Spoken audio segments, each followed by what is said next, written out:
before the boys got the pallet to the other side and back onto solid ground. "Pull, Eddie!" Bo yelled, his eyes wide. Eddie glanced back toward the warehouse. Around a large tree-covered curve, he saw what had prompted Bo's outburst. The cow-catcher of the locomotive had just rounded the bend and was fast approaching them, less than a couple 100 yards away. Gingerly struggling to keep his feet from slipping between the railroad ties spaced about 12 inches apart, Eddie tugged on the pallet with every ounce of strength. He cast a wary glance below to the dirty creek waters swirling below the trestle. "I'm pulling, Bo! We can do it! Only another 10 or 15 yards to go! Come on!" Eddie looked over his shoulder. The train was in full sight now. The engineer was leaning out of the side window. He sounded the shrill whistle, warning them to get off the tracks. Eddie knew there was no stopping the locomotive. They were running out of time. The train had picked up a head of steam coming around the bend and down the straight stretch. Even if the engineer slammed on the brakes, the train would still roll over him and Bo if they didn't clear the tracks. The engineer hung on the train whistle, its steady blast urging the boys to run faster, to get off the trestle and away from the track.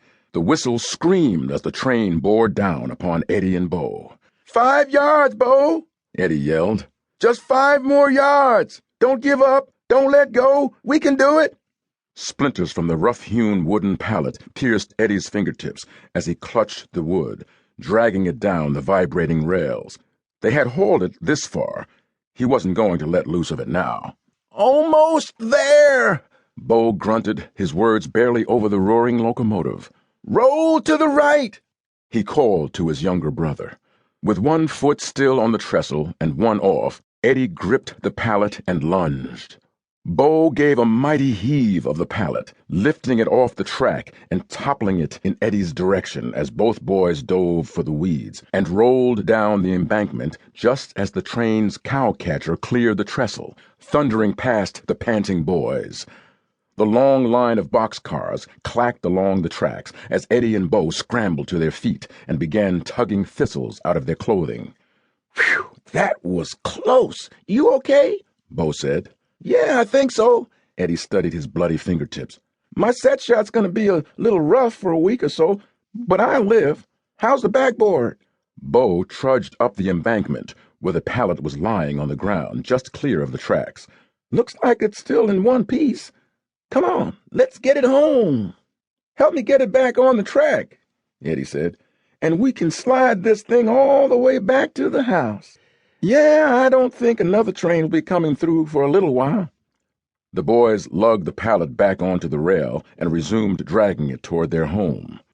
The train tracks stretched all the way through the boys' hometown of Gallatin, Tennessee, passing within 10 or 20 feet of the Sherlins' family backyard behind their small, 2-bedroom, white vinyl-sided home at 225 Morrison Street. Eddie and Bo, along with their 2 younger sisters, Delilah and Debbie, heard the train rattling down the track so often, even at night, they rarely paid it much attention. Eddie loved hearing the trains at night. In fact, the clacking sound of the train rolling past his bedroom was a soothing balm to Eddie, a reminder that all was well with the world, even when things weren't so good at home, which they often weren't. Just short of their house, Eddie and Bo lugged the pallet off the railroad track and over the embankment. The boys picked it up and slowly walked it through the brush and trees behind the Sherlin home, inching their way along, shifting their grips every 30 seconds so the splinters wouldn't catch in their hands. They finally dragged the 4-foot square pallet to a light pole their dad had installed near the garage at the end of the gravel driveway. That pole was going to be the brace for the Sherlin boys' new backboard.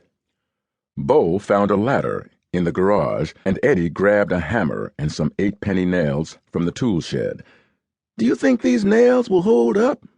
Eddie said. "That pallet is pretty heavy." Bo eyed the nails skeptically. "I guess we'll find out. Is that all you can find?" "These are the biggest nails Dad has. There are a few spikes in there, too. They're a little longer, but we only have a couple of them."